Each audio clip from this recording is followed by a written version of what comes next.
Hi, in this video we do another photo critique.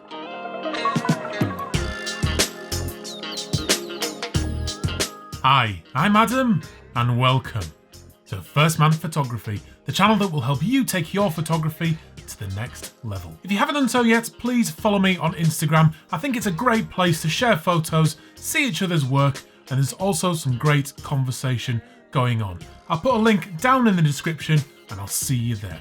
Okay, let's get into this. Okay, so on a day that Donald Trump was elected to be the US president, I think at a time like this, the best place is to go to the constant in your life, and for me, that is photography. So we're going to do another photo critique and we're going to get straight into it here.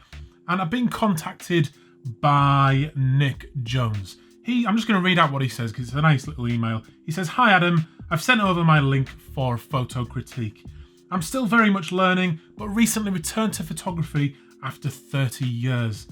I recently bought my first DSLR, a crop sensor Nikon D5300. He says he's totally caught by the photography bug again, which is great. I'm glad about that. And now he wants to take his camera everywhere and just be shooting everything. And I think a lot of us feel like that. He says, I'm slightly nervous by doing this, and we all are when we're looking for feedback. It's a little bit nerve-wracking because you don't know what people will say. But when I do feedback, it's always constructive to the best of my ability. He thinks it'll also help though, and he's asking me to be kind. So we shall see. He says, let me know if you need anything else. And he said, regards, Nick Jones, 49 and a half. And I think that's an Adrian Mole reference, and I really like it. So Nick, let's get into your pictures and have a look. So we go over into Flickr, and this is the first picture. And what I like about what Nick has done on all his pictures is he just gives a little bit of information about where he is, a little bit about the shot, and I think that really adds to the story, and it's what's good about Flickr and Instagram, where just take a little bit, just write one paragraph just to tell us a little bit about the picture, a little bit about what you're thinking, that kind of thing. And it just adds an extra element of interest to your online presence and pictures when we look at them online. So here we have the first picture, and Nick says this is Normanton Church at Rutland Water, half buried when they flooded the reservoir. The first thing I think when I look at this is I'm not totally sure where I should be looking. We kind of have this boat here, the church here, and then these rocks and this road. What I would have done if I was faced with this is there's no obvious, from what I can see here, there's no obvious composition. So what I would have done is probably, I like this boat here, and obviously that church is interesting, but take two different shots. Take one of the boat, take one of the church, and then maybe a little landscape shot, get in the reservoir in there as well. And what that does is it just builds up a picture story about your day, about that area, and you can end up with 2 or 3 shots that tell a story better than just one shot could. Sometimes that perfect composition just doesn't exist, and I think that's probably the case here. I also feel it's just a little bit over-processed as well, because this foreground is very bright compared to the sky, and I think that's probably because Nick's raised his shadows just a little bit. But overall, there's obviously you've got an eye for what's interesting. That's important, and I think just, like I say, just focusing on one thing rather than trying to get it all in the image will see Nick do well there. So let's move on to the next one. And here we have landing stage. He says it's his first long exposure at Derwent Water and always wanted to do a jetty image. Now, a lot of these jetty images, they often are a little bit cliche. We see a lot of them, but to be fair, I still find them quite interesting sometimes. And there's absolutely no problem when Nick is sort of experimenting with what he's doing, is trying out a pier shot like this, because it does bring to light some composition rules like leading lines, the sort of composition with the rule of thirds here as well. So there's stuff to learn by taking shots like this. And here I think he's done pretty well. It's well composed. He's obviously lined up with the pier here quite well, and there's some interesting sky, and you've got those mountains in the background. So overall, it's a nice shot. When is it a long exposure as well? Yeah, 15 seconds, and it's introduced some movement into that cloud, which is really nice. No real criticism here, but just make sure you try and get as straight as you can. It's probably that line there of the water that's probably not straight because he's at a bit of an angle, possibly, because the shot does look level. If you look along this bottom line here, that is nice and straight. When I do long exposure shots like this, it's all about the way you process them that really takes them to the next level, because there's so many different tones in there. Like this water, you could brighten that up a bit in post-processing. That would really make the image a little bit more dramatic, because at the moment it just looks a little bit flat for me. So increasing the contrast, just carefully processing these black and white sort of fine art landscape type images is really what's going to make the difference. But not a massive criticism, and there's stuff that can be worked on there. So let's move on to the next one. And we're calling this Lonely Tree. He says, this is my favourite spot in the Lake District, the Lonely Tree at Buttermere.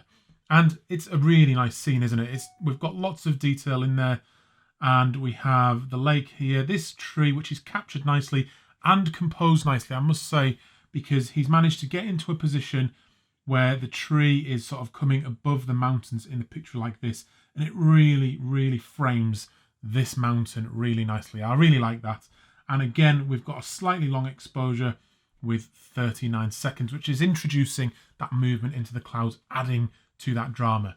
The only way I would improve this image is, I like the colour, I like the processing, is just to change the composition a little bit, because if we look at this foreground here, there isn't a massive amount going on there. So what I would do is just to close my composition onto that tree a bit and use the natural frame of that tree on the mountain to insert a composition somewhere around there. And it's going to be more of a sort of 16:9 image with just cropping this one, but I think that would really put some emphasis on that tree and really enhance the framing. And then you'd have these sort of reeds in the foreground which are moving with that long exposure as your foreground interest, and then it would be a really nice image. But good work on that one, Nick. I do like it. Just a couple of bits to work on there. So let's move on to the next one.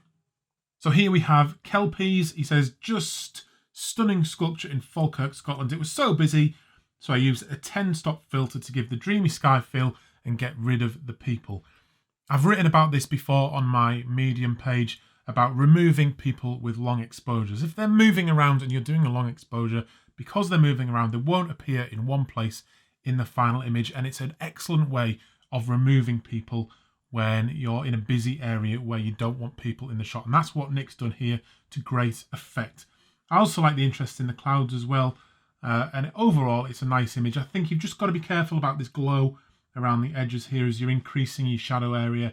But it's not too bad for this image. I like the black and white conversion. I'd add a little bit more contrast. That may just be my personal feeling, but that's where I would go with that one. I don't get too excited about images like this because you're kind of photographing someone else's artwork that's already been done. So whilst it's a decent picture and it tells a bit of a story about your day, where you are, it's some other person's art really that we're appreciating. I'm not saying don't do it at all, but just be aware that you're never going to have a masterpiece of photography if you're just shooting somebody else's art. Again, that might just be my personal opinion, but that's how I feel about that. It's the same when you're like shooting things like graffiti, paintings, that kind of thing. It's that other person's artwork which is what people are looking at. So just be aware of that as we move on to the next one. And again, this is nice. It's the same sort of Kelpie.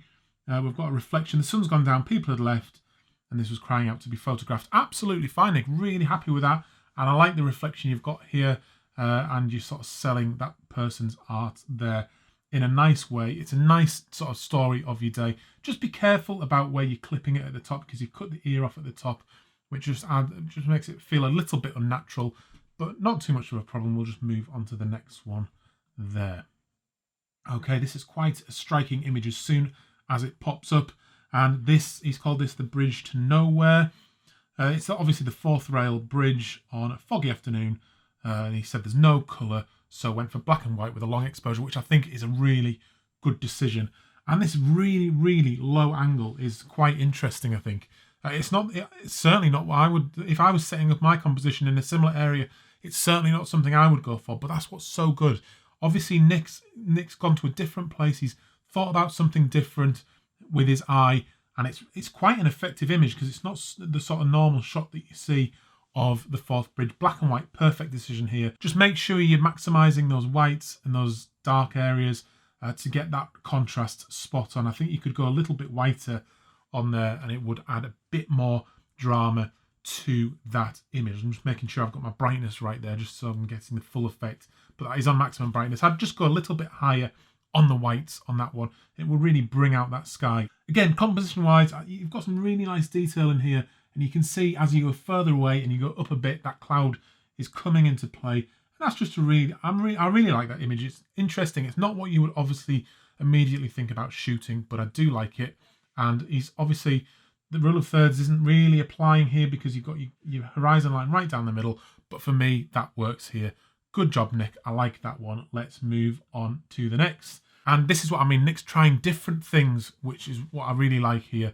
He's obviously got a longer lens on here, a 50 to 300 Nikon as he's shooting the MotoGP at Silverstone.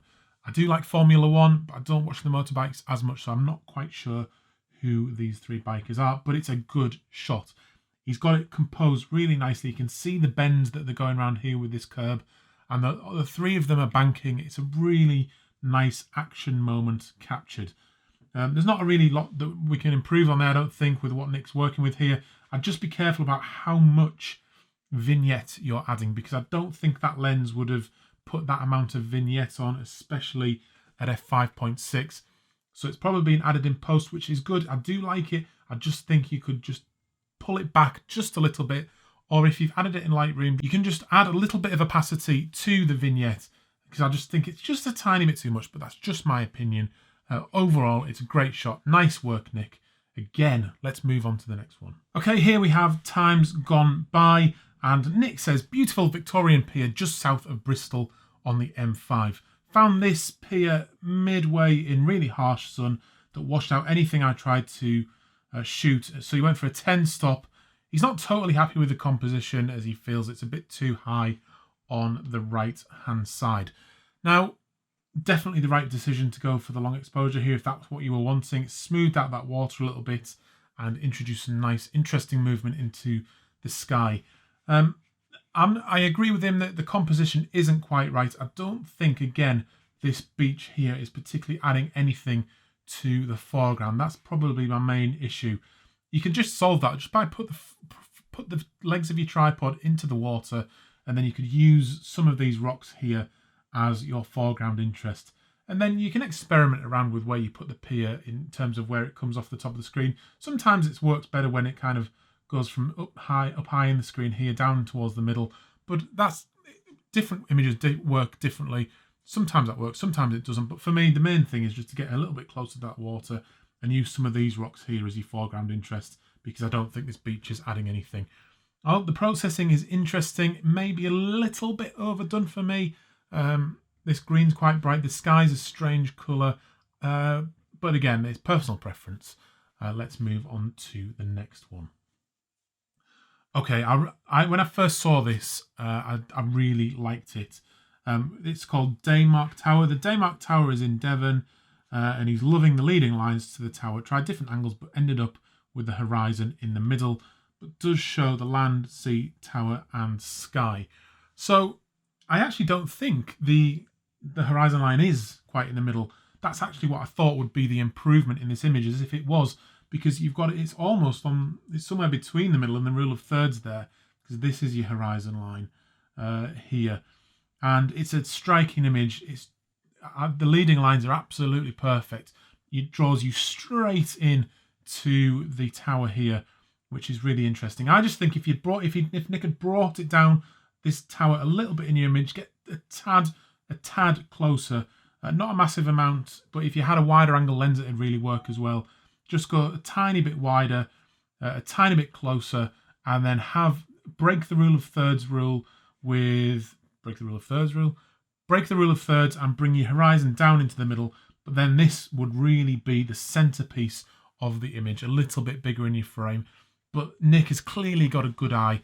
I like what he's doing there. He could easily attend again and really pick up a great shot here. Like that, the black and white processing is good as well here. Again, I think you could still probably raise the whites a little bit, but apart from that, absolutely great image. Like it. On to the next one. And here we have a sheep crossing. Dartmoor Clapper Bridge, just a beautiful place. Looking now would like a slightly lower angle. So I actually don't think there's anything too much wrong with the angle here. It's obviously called it the sheep crossing, and if you can see here, we do have a sheep crossing the bridge. Now, for me, a lower angle might have worked if you could have got the sheep above the horizon line, which would have, because he looks a bit, you almost lose him with the background there, but that's not too much of an issue for me. For me, it's just there's not enough focus on the sheep. It's just like an afterthought, and if you looked at it very briefly, you risk missing that sheep. So for me, I would crop it or get in tighter on that sheep. And this tree kind of is framing it nicely as well. And if you purposely crop the tree, it makes it look a bit more natural. And that's the kind of composition I would go for, getting that sheep bigger in your image, because here it almost looks like the tree's been accidentally cropped out. I don't think that's the case, but just get a bit tighter. You're still using the stream as your leading line, and that's nice. Again, the processing, I don't know what's happened here on the water. It just looks a little bit strange. I don't know whether Nick's done that on purpose or not. But again, good eye. You're very, very close, Nick, to really having a top level image there. Let's move on to the next one. And this is our last image. And this is the old chapel. Nick says, chapel being taken over by nature. Really want a wide angle lens now, as I couldn't get the image I wanted. For me, there's nothing wrong with this image. It's just, for me, it's over processed. It almost looks like a HDR in black and white, and it's that kind of HDR where just there's so much popping, there's so much clarity, and for me it's a busy image, and it's not particularly my favorite one, but it's a nice scene, obviously, and there's probably, if you reattend there's probably something you could really capture that's really good there. But overall, Nick, it's a good gallery. You should be pleased. I'm glad you've got back into photography after all this time, and I'm excited for you, and you're clearly picking up some good tips along the way, improving all the time, and you're capturing some good images. Okay, so I hope you enjoyed that. Please give the video the thumbs up. I've got lots more coming up, so please make sure you have subscribed to the channel. There's videos going up every Sunday and every Wednesday, and I've finally got the Canon 5D Mark IV full real world review coming up this Sunday. So look out for that, and I'll see you on another video very soon. I'm Adam. This is First Man Photography, out.